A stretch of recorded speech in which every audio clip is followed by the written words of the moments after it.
Shalom, puji Tuhan, untuk kebaikan Tuhan sekali lagi kita berkesempatan untuk berkumpul mempelajari kebenaran firman Tuhan. Sekali lagi inilah kerinduan pribadi saya lewat pengajaran firman Tuhan ini. Kita semakin dekat, semakin kenal, semakin intim dengan Tuhan Yesus Kristus. Kita semakin mirip, kita diubah, perwatakan kita diperbaharui, pemikiran kita dikuatkan, emosi kita diteguhkan. Kita lebih tetap dalam hati kita untuk menurut mematuhi firman Tuhan. Sesuai dengan tindakan kita mematuhi firman Tuhan, sudah pasti kita akan pada penghujungnya mengalami kebaikan dan keuntungan daripada tindakan mematuhi kebenaran firman Tuhan. Kita berada di dalam satu siri pengajaran-pengajaran yang bertemakan Saya Murid Kristus, ataupun dalam kata singkatnya dipanggil SMK. Untuk tujuan pengajaran yang akan disampaikan hari ini, tajuk yang akan diperhatikan hari ini ialah mengasihi jiwa-jiwa. Mengasihi jiwa-jiwa. Kita akan sekali lagi merujuk kepada teks firman Tuhan di dalam buku Markus pasal yang ke-12, membaca daripada ayat 29 sampai ayat 31. Teks firman Tuhan ini jugalah yang menjadi rujukan kita sebelum ini bila kita mengadakan pengajaran bertopikkan mengasihi Tuhan. Sekali lagi, kita mau melihat apakah yang diarahkan, yang diperintahkan oleh Tuhan Yesus Kristus saat seorang pribadi menghampiri Tuhan Yesus, bertanyakan kepada dia, apakah perintah yang paling penting yang harus diperhatikan sebagai orang yang percaya, sebagai seorang pengikut, sebagai seorang murid Kristus yang rindu untuk dikuatkan. Kita harus memberikan perhatian kepada perintah yang dianggap paling utama yang disampaikan oleh Tuhan Yesus Kristus. Kita mau tetapkan hati kita. Kita mau fokuskan pendirian kita. Kita mau supaya digerakkan untuk kita lakukan sesuai dengan perintah yang sangat penting ini. Mari kita lihat Markus pasal yang ke-12. Baca daripada ayat 29 sampai ayat 31. Yesus menjawab, inilah perintah yang paling utama. Dengarlah, hai bangsa Israel. Tuhan Allah kita, Dialah Tuhan yang Esa. Kasihilah Tuhan Allahmu dengan sepenuh hatimu, dengan segenap hati jiwamu, dengan seluruh akalmu, dan dengan segala kekuatanmu. Perintah yang kedua ialah kasihilah sesama manusia seperti kamu mengasihi dirimu sendiri. Tiada lagi perintah lain yang lebih utama daripada kedua-dua perintah ini. Sangat jelas Tuhan Yesus Kristus memberikan dua perintah yang berturut-turut. Perintah yang pertama yang sudah kita lihat di dalam pengajaran yang sebelum ini bertajukan mengasihi Tuhan, yaitu haruslah kita mengasihi Tuhan kita dengan sepenuh hati, segenap jiwa, akal, pikiran, dan kekuatan kita. Tuhan Yesus Kristus tidak berhenti setakat mengarahkan kita untuk mengasihi Allah kita dengan segenap hati, jiwa, akal, dan kekuatan. Lanjutan daripada perintah yang pertama, Yesus memberikan perintah yang kedua, yaitu supaya kita mengasihi manusia, sesama manusia, seperti kita mengasihi diri kita sendiri. Bermaksud bukan sahaja kita bertanggung jawab mengasihi Tuhan kita, Allah kita, kita juga bertanggung jawab, dikehendaki, diwajibkan untuk mengasihi sesama sendiri, sesama manusia, ataupun dipanggil jiwa-jiwa seperti kita ini mengasihi diri kita sendiri. Saya merasakan untuk lebih kita mengerti maksud mengasihi sesama manusia seperti kita mengasihi diri kita ini. Contoh yang paling elok, yang cukup sesuai, yang boleh kita ambil untuk tujuan pengertian ialah Tuhan Yesus secara pribadi. Pengajaran yang disampaikan, kehidupan yang dilalui, yang ditunjukkan oleh Tuhan Yesus Kristus. Kita mau melihat di sini lanjutan daripada tindakan kita, ketetapan kita, kalau kita mengasihi sesama manusia sama seperti kita mengasihi diri kita sendiri itu, apakah yang akan terjadi? Nah, sebelum kita pergi ke arah tersebut, duluan saya mau memberikan penjelasan di sini. Mengasihi diri kita sendiri di sini yang dimaksudkan bukanlah bermaksud kita mengasihi diri kita ini lebih daripada kita mengasihi Tuhan kita. Bukan bermaksud begitu. Sudah jelas ayat-ayat yang sebelum itu Tuhan Yesus mengarahkan kita yang terutama sekali ialah kita ini mengasihi Bapa kita, Allah kita. Lanjutan daripada itu barulah kita mengasihi diri kita. Maksud mengasihi diri kita ini tidak berunsurkan, bukan berunsurkan orang bilang kepentingan pribadi yang menjadikan kita ini terlalu memfokuskan pada diri kita sendiri, ataupun dalam bahasa Inggrisnya dipanggil selfish kind of love. Sebaliknya, yang dimaksudkan mengasihi diri kita sendiri ini ialah mengasihi apa yang telah Tuhan lakukan sesuai dengan pekerjaan yang telah dilakukan oleh Tuhan dalam hidup kita. Saya menghargai, saya mengutamakan pengorbanan Yesus untuk hidup saya. Saya menghargai pengampunan dosa. Saya mengasihi hidup saya sesuai dengan perintah firman Tuhan supaya saya ingin melindungi, menjaga hidup saya agar anugerah keselamatan itu dapat saya alami suatu hari nanti bila saya sudah lagi tidak berada di dunia ini. Mengasihi diri kita ini ialah menghargai ciptaan, pekerjaan Tuhan di dalam hidup kita. Nah, itu yang saya rasakan yang dimaksudkan bila Yesus mengatakan kita ini mengasihi diri kita sendiri. Dan kalau kita ini mengasihi diri kita bukan dengan kepentingan sendiri, selfish begitu, yang mengutamakan diri, makanya sudah tentu kita akan berupaya mengasihi pribadi-pribadi yang lain. Kalau kita mengasihi diri kita ini dengan kasih yang membangunkan, dengan kasih yang membawa kebaikan untuk pribadi kita, bukan kasih yang mementingkan pribadi kita, maka lanjutan daripada tindakan tersebut kita akan mungkin berupaya untuk mengasihi sesama manusia.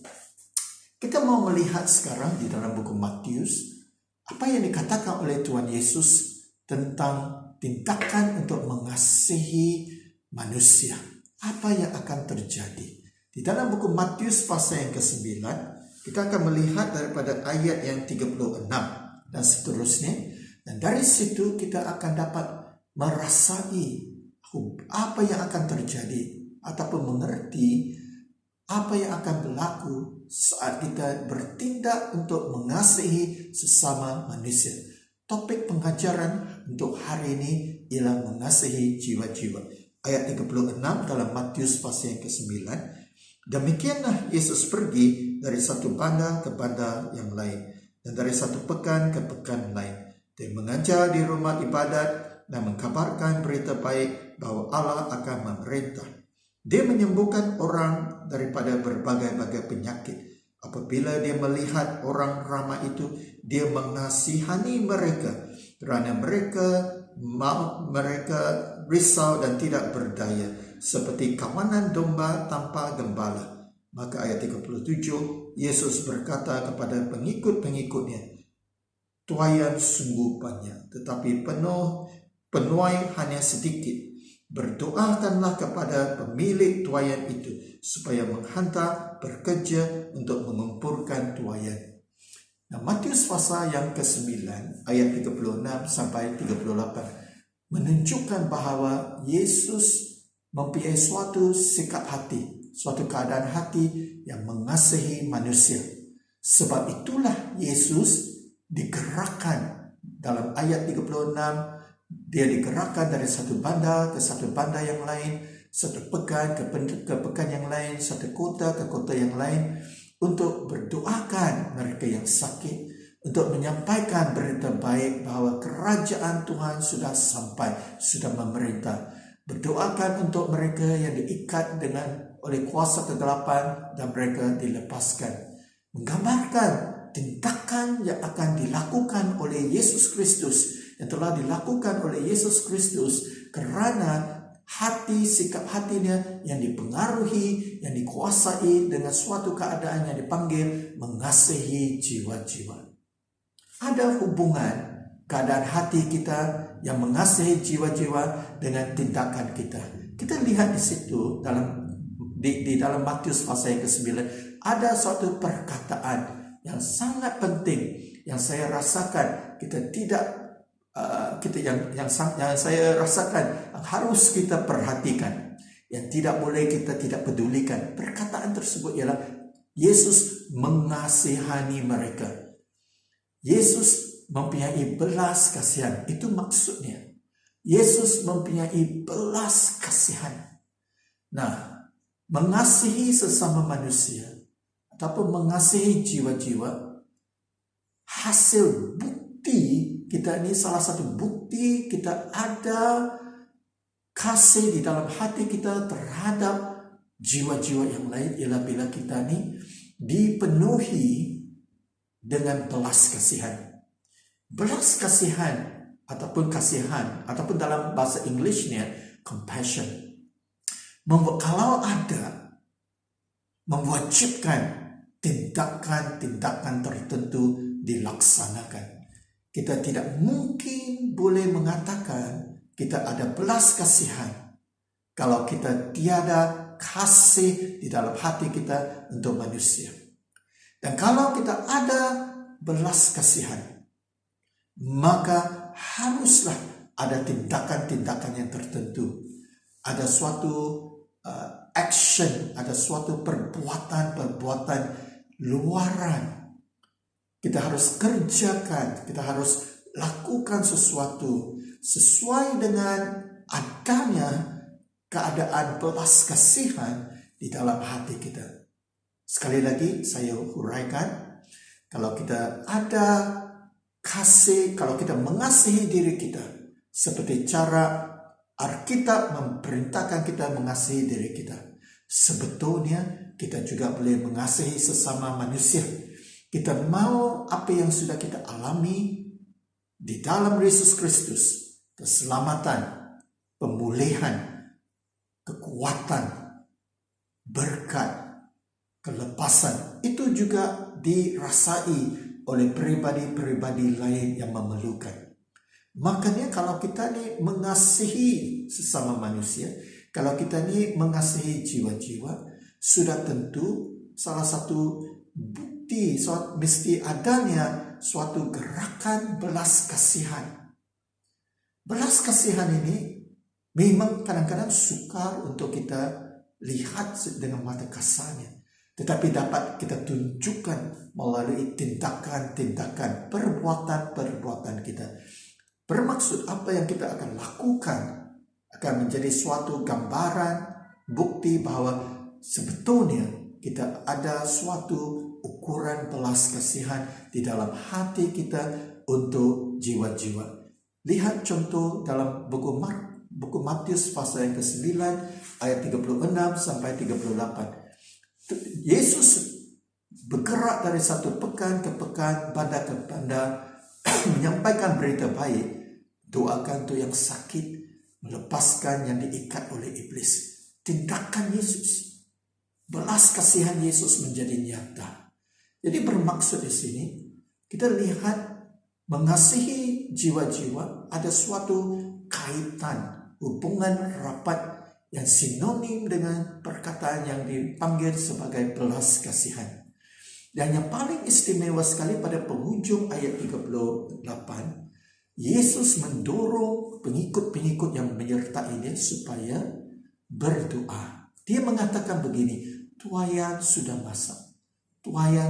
masak, tetapi bekerja di ladang Tuhan sangat sedikit.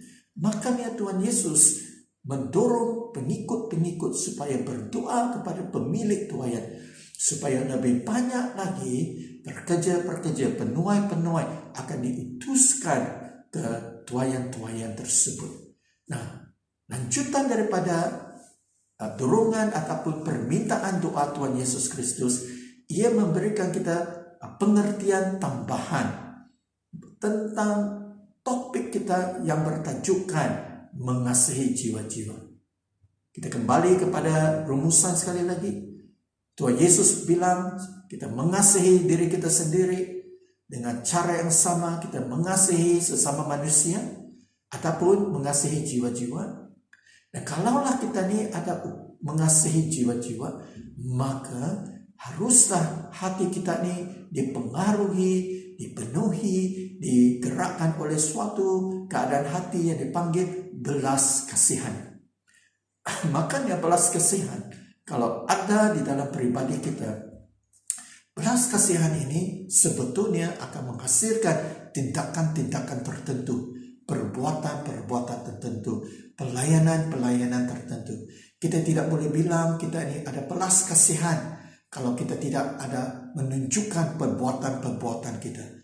Yesus menggambarkan sikap hatinya yang ada belas kasihan bila dia berdoa untuk yang sakit, doa untuk yang diikat, dia menyampaikan berita baik. Tetapi selanjutnya, kalau kita ada belas kasihan, kita lihat apa yang diminta oleh Yesus Kristus itu didoakan.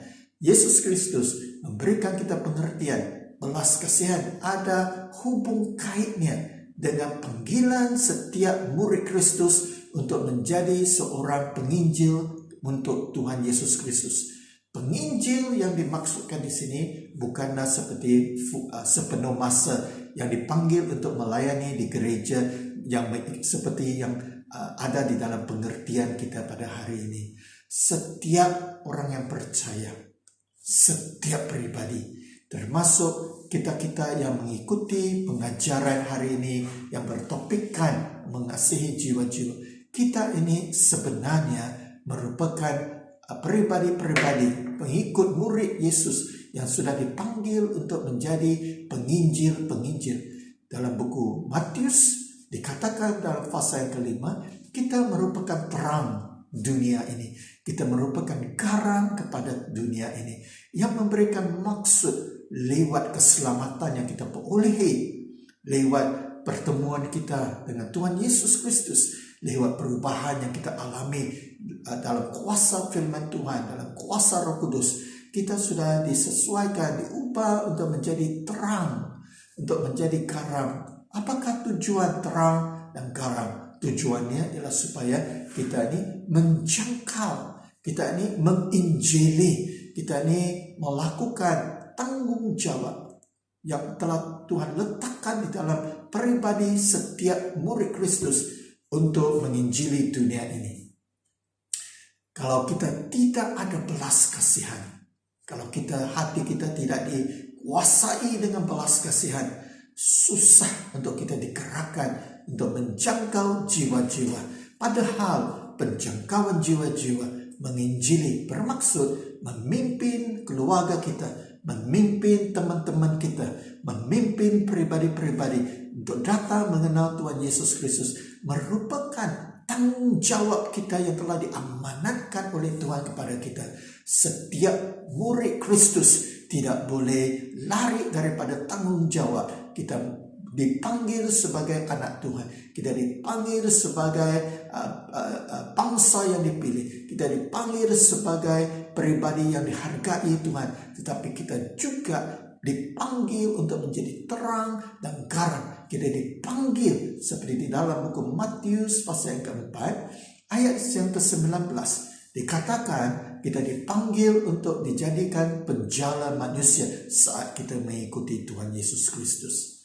Maka hari ini pengajaran ini bertujuan untuk menjelaskan tidak kira keadaan hidup kita di peringkat hubungan kita dengan Tuhan, sama ada kita baru terima Tuhan Yesus Kristus ataupun sudah orang bilang sudah senior, sudah matang di dalam kehidupan rohani kita dengan Tuhan Yesus Kristus. Kita ini kalau mengasihi sesama manusia bermaksud kita ini digerakkan dengan tujuan untuk menginjili, dengan tujuan untuk menjangkau, dengan tujuan untuk memimpin pribadi-pribadi untuk datang kepada Tuhan Yesus Kristus supaya mereka juga menjadikan Tuhan Yesus Kristus sebagai Tuhan dan Juru Selamat mereka. Ini bukan suatu pilihan. Ini bukan suatu yang boleh kita mempertimbangkan sama ada harus atau tidak. Saya diingatkan di dalam buku 1 Korintus pasal yang ke-9, di mana Rasul Paulus menjelaskan bahwa dia dipanggil untuk menyampaikan berita baik ke tempat-tempat yang diutuskan Tuhan. Dimanapun dia diutuskan, disitulah dia berbicara tentang Injil Yesus Kristus. Dan dia mengatakan itu merupakan tanggung jawab. Tanggung jawab merupakan sesuatu yang harus dilaksanakan. Kita ini ada tanggung jawab yang berbeda-beda. Kalau kita ini suami, pastikan kita bertanggung jawab sebagai suami yang terbaik. Kalau kita ini merupakan seorang istri, pastikan kita ini bertanggung jawab sebagai istri yang terbaik. Kalau kita ini merupakan ibu dan bapa, pastikan kita melaksanakan tanggung jawab kita sebagai ibu, bapa kepada anak-anak kita dengan cara yang terbaik yang membangunkan. Kalau kita merupakan anak-anak, pastikan kita melaksanakan tanggung jawab kita kepada orang tua kita dengan cara yang terbaik. Selain daripada tanggung jawab ini, yang terutama sekali yang dibangkitkan dalam buku Markus 12 tadi, ayat 29 hingga 31, selain daripada mengasihi Tuhan, ialah mengasihi sesama manusia. Dalam arti kata yang lain, menjangkau jiwa-jiwa, memenangkan mereka. Hari ini setiap jemaat di setiap gereja kita tidak boleh lari daripada tanggung jawab ini. Ke depan nanti dalam rakaman yang akan datang akan diadakan pengajaran untuk mempersiapkan diri kita bagaimana untuk menginjili, mempersiapkan kita dengan teknik-teknik, dengan kaedah-kaedah yang praktikal, dengan kita melihat sesuai daripada firman Tuhan, bagaimana kita boleh memimpin diri hidup kita ini supaya kita diberanikan untuk menginjili. Tetapi untuk meneruskan pengajaran hari ini, kita mau melihat apakah lewat firman Tuhan, apakah yang disuarakan oleh Tuhan Yesus Kristus sesuai dengan arahan untuk menginjili, untuk penginjilan, untuk menjangkau jiwa-jiwa. Ya, fokus kita hari ini ialah menggerakkan setiap pribadi, lelaki, perempuan, tua dan muda, di dalam orang bilang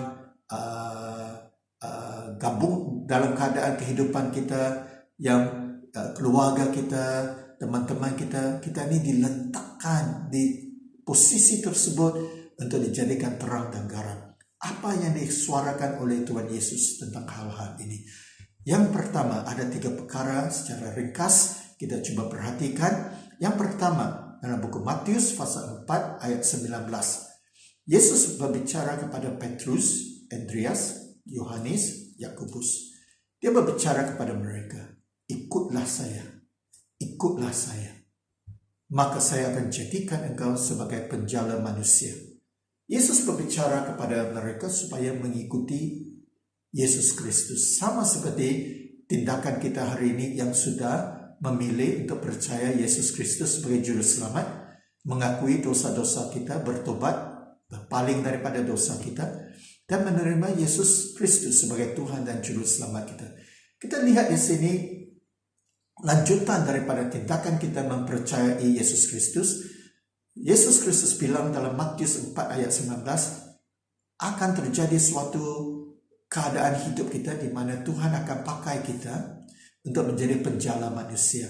Kemungkinan saat itu Petrus, Andreas, Yohanes, Yakobus tidak mengerti maksud yang disampaikan bila Yesus bilang penjala manusia, sebab tiada gambaran, tiada pekerjaan yang dipanggil penjala manusia.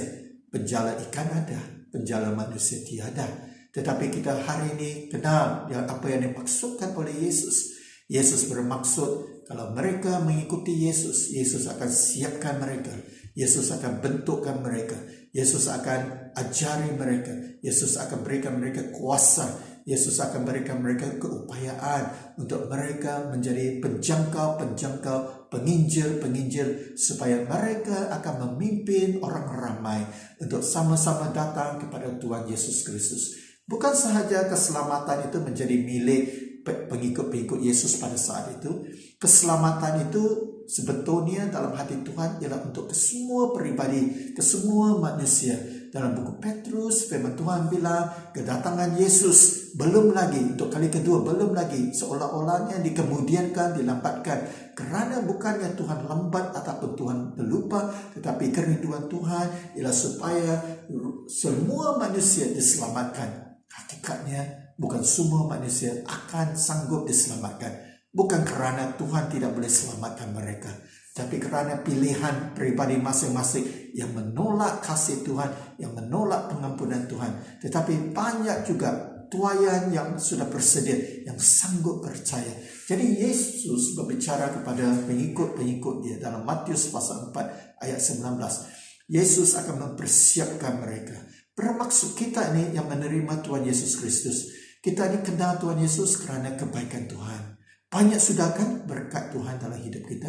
Tapi hidup kita ini sebagai murid Kristus bukan sahaja merindukan berkat, bukan sahaja melihatkan kebaikan Tuhan. Memang bagus, memang membangunkan kalau ada berkat dan kebangunan Tuhan. Tetapi kita ini ada tanggung jawab. Kedudukan kita ini sebagai murid Kristus dilengkapi dengan tanggung jawab, yaitu untuk memenangi jiwa-jiwa. Hari ini saya mau mendorong setiap pribadi yang mengikuti pengajaran ini. Dalam pemikiran kita, dalam isi hati kita, kita suarakan, kita kenal siapa diri kita. Kita ini ialah penginjil-penginjil. Jangan kita malu-malu. Jangan kita kasih tidakkan diri kita. Jangan kita kasih rendah-rendahkan diri kita. Jangan kita pandang, saya ini tidak boleh, saya ini tidak cukup sempurna, saya ini belum masuk sekolah Alkitab, saya ini tidak tahu. Barang siapa yang sudah mengenal Tuhan Yesus Kristus, barang siapa yang ada kasih dalam hati mereka kepada Tuhan, yang ada kasih dalam hati untuk diri sendiri, untuk sesama manusia, yang ada belas kasihan, barang siapa yang ada mulut untuk berbicara, barang siapa yang ada nafas yang masih lagi boleh dihidupkan, maka kita ni boleh dijadikan penjala, penginjil yang boleh dipersiapkan. Saya berdoa di dalam kehidupan kita akan memimpin banyak teman-teman kita untuk kenal Tuhan Yesus Kristus. Kita akan kongsikan berita baik kepada keluarga kita yang belum kenal, di perkampungan, di bandar-bandar, di tempat kerja kita. Kita akan sampaikan berita baik. Ada yang akan menerima, puji Tuhan. Ada yang akan menolak. Jangan kita kecewa, kerana sewaktu Yesus hidup, sewaktu para rasul hidup, mereka juga menyampaikan Injil. Ada yang percaya, tetapi ada yang tidak percaya. Kita menjangkau, kita melaksanakan tanggung jawab kita.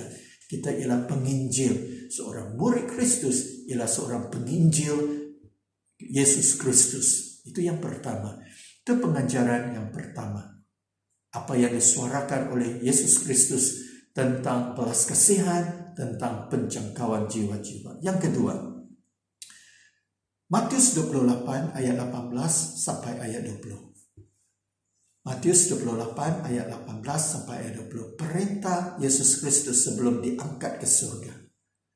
Saat itu dia sudah dibangkitkan dari kematian. Dia menunjukkan diri dia kepada pengikut-pengikut dan orang ramai. Dan pada saat itu sebelum dia dinaikkan ke surga, dia menyampaikan perintah-perintah yang terakhir. Dia mengatakan kepada mereka, kamu diutuskan, go forth, diutuskan. Bukan manusia yang mengutuskan kita, Tuhan yang mengutuskan kita. Tuhan semesta alam, pencipta dunia, pencipta surga, pencipta manusia. Dia yang mengutuskan. Dia berkata kepada pengikutnya supaya mereka pergi ke seluruh dunia, ke Jerusalem, Judea, Samaria, dan ke seluruh dunia. Pergi menginjili, pergi menjangkau, pergi memuridkan, mengajari mereka, membaptiskan mereka.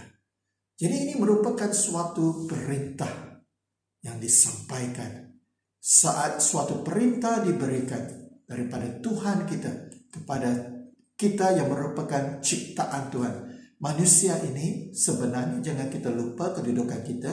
Kita ini ialah ciptaan Tuhan. Ciptaan Tuhan ini sebetulnya harus ada suatu sikap hati yang sangat takut kepada Tuhan. Jangan pula kita ini berani melawan Tuhan kita. Banyak orang pribadi jiwa-jiwa yang berani tanpa pengertian. Mereka secara buta-buta berani menentang Tuhan, berani melawan, berani tidak mematuhi Tuhan. Malah kadang-kadang ini terjadi juga di kalangan orang-orang yang percaya. Tetapi murid Kristus, murid Yesus Kristus seperti pribadi yang mengikuti pengajaran ini termasuk saya, kita janganlah menentang perintah Tuhan. Ini ialah perintah Tuhan. Saat perintah diberikan oleh Tuhan, maka yang diwajibkan respon kita ialah kepatuhan. Kita harus wajib untuk mematuhi, menuruti perintah yang diberikan oleh Tuhan. Kita ini seolah-olahnya tiada pilihan. Sepertinya kerugian begitu kan? Tidak. Memang benar, kita ini sebenarnya tiada pilihan. Sebab itulah ia diberikan dalam bentuk perintah. Tetapi kalau perintah ini dilaksanakan, ianya tidak membawa kerugian kepada kita. Sebaliknya, ia dikatakan membawa kebaikan. Ia membawa keuntungan. Ia membawa dorongan. Ia membawa kebangunan. Ia memimpin kita. Seperti dalam buku Yohanes pasal 15 ayat 16. Yesus dengan jelas mengatakan bahwa Dia yang mengutuskan kita, Dia yang memilih kita supaya kita ini diutuskan untuk membuahkan hasil, untuk menghasilkan buah. Orang bilang begitu. Dan buah ini akan berkekalan. Dan saat kita diutuskan untuk melayani, menjangkau dalam konteks begini, apapun yang kita angkat di dalam doa, sesuai dengan keperluan-keperluan pribadi pelayanan, menjangkau, Tuhan akan mendengar doa-doa tersebut. Mana mungkin ada kerugian kalau begitu? Mana mungkin kita ini ditidakkan, orang bilang seperti dalam keadaan dilemahkan? Tidak mungkin. Kalau kita menginjili, kalau kita menabur benih-benih berita baik, kalau ada jiwa-jiwa yang menerima Tuhan Yesus sesuai dengan penginjilan kita, ataupun kemudiannya meresponi penginjilan kita, walaupun bukan lewat secara kita, secara pribadi, kita ini akan diberkati. Tuhan bilang ada suatu upah, ada suatu mahkota kebenaran, ada suatu keuntungan yang akan dipersiapkan oleh Tuhan kepada kita. Perintah yang sudah diberi diwajibkan, respon kita ialah menurut. Kalau kita tidak menurut, bermaksud kita ini sudah rebel ataupun kita sudah menderhaka. Berat nih, berat. Kalau kita berani melawan, kalau kita berani untuk tidak menuruti, maka kita terpaksa kemungkinan berhadapan dengan kesan-kesan hasil daripada kedegilan kita untuk menuruti. Benar, kadang-kadang untuk kita mula menginjili, kadang-kadang mungkin mencabar. Kita rasa malu, kita rasa segan, kita tidak biasa. Tetapi itu merupakan arahan. Kita harus beranikan diri, kita mempersiapkan diri, melatih diri kita. Yang penting kita sedar amanat sudah diberikan. Sepertinya kita sudah mendengar tiupan sangkakala dari surga. Oh, Tuhan sudah bersuara, kita sudah berbunyi. Tuhan tidak mengutuskan malaikat untuk menginjili. Tuhan mengutuskan kita manusia untuk menginjili sesama manusia. Sebab itulah Paulus mengatakan dalam buku Roma pasal yang pertama, dia tidak rasa malu terhadap berita baik Injil Yesus Kristus. Karena dia tahu berita baik ini adalah kuasa Tuhan yang akan membawa keselamatan kepada mereka yang percaya. Tanggung jawab kita. Amin. Itu yang pengajaran yang kedua yang dikatakan oleh Tuhan Yesus Kristus. Yang ketiga, sesuai dengan buku Matius pasal yang ke-9 tadi, ayat 36 sampai 38, Apa yang diminta oleh Tuhan Yesus supaya kita ini digerakkan untuk menginjili ialah supaya kita ini menangkap beban hati Tuhan. Adakah kita tahu beban hati Tuhan? Benar, salah satu beban hati Tuhan ialah untuk mencukupkan kita. Masing-masing kita ini ada keperluan, masing-masing kita menaikkan doa, Tuhan bantu saya, keluarga saya, anak-anak saya, suami istri saya, begitu. Tidak salah. Tetapi adakah kita kenal beban, tangisan hati Tuhan, suara hati Tuhan? Tuhan terbeban sungguh-sungguh, sehingga kan dia melakukan sesuatu yang sungguh luar biasa. Dia mengutuskan anaknya yang tunggal, Yesus Kristus, untuk mati di kayu salib. Untuk kita yang waktu itu belum lagi kenal Tuhan. Yang duluan belum kenal Tuhan, tetap sudah Tuhan mati di kayu salib untuk kita. Sebagai tanda bahwa dia ini mengasihi setiap pribadi kita. Haleluya. Jarang ya kita mendengar seorang gembala sanggup mati untuk domba-dombanya. Jarang. Di dalam buku Yohanes pasal yang ke-10, Yesus Kristus diberikan gelaran gembala yang baik. Gembala yang baik ialah gembala yang sanggup mati untuk domba-dombanya. Secara manusiawi jarang saya rasa mungkin sukar untuk kita mencari pribadi yang sanggup mati untuk domba-domba. Coba bayangkan kita sanggup mati untuk ternakan kita, untuk ayam-ayam kita, untuk kerbau kita, untuk kucing kita, anjing kita, begitu. Mana mungkin begitu. Tetapi Yesus dikatakan ialah gembala yang baik. Dia mati untuk domba dia. Yang luar biasa sekali ialah Yesus ini pencipta. Dia punya status jauh lebih tinggi daripada kita yang merupakan ciptaan.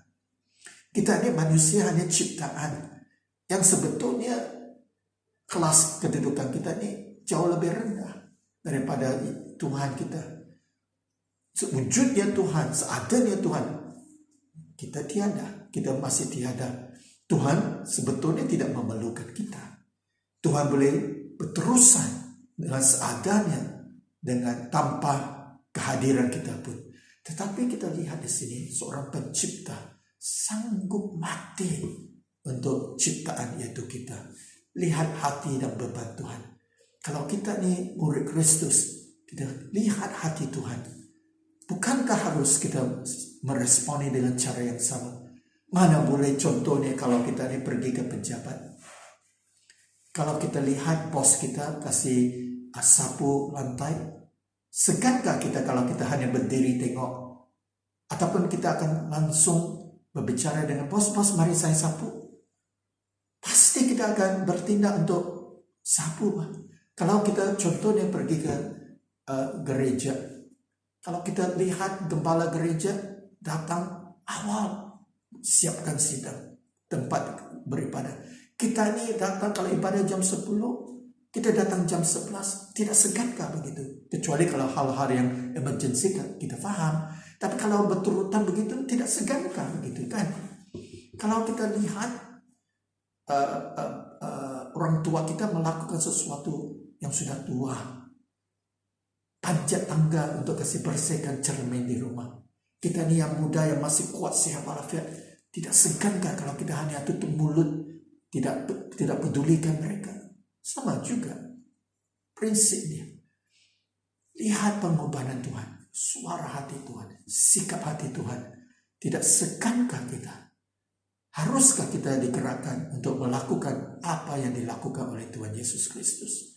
Saya rasakan setiap orang yang percaya, yang sungguh-sungguh mau menjadi murid Yesus Kristus, ialah seorang yang sensitif. Kita ini peka kepada hati Tuhan. Kita ini mau merasai hati Tuhan. Kita mau menjadi murid Kristus yang pegang hati Tuhan, yang orang bilang mengerti, walaupun tidak boleh mengerti sepenuhnya, tetapi mengerti dengan satu ukuran yang kecil. Ukuran yang kecil itu pun sudah sanggup mengubah, mentransformasi hidup kita, menggerakkan kita untuk menjangkau jiwa-jiwa yang ada di dalam kehidupan kita.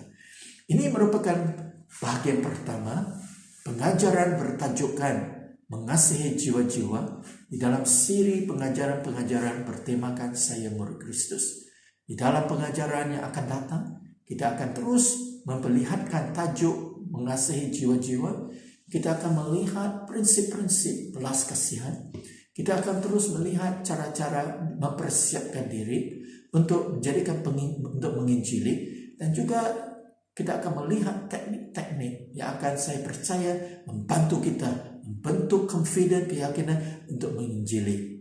Mari kita berdoa. Kita berdoa supaya Tuhan pakai setiap orang yang percaya, jadikan kita murid Kristus yang mau menginjili jiwa-jiwa yang belum kenal Tuhan. Amin. Mari kita berdoa.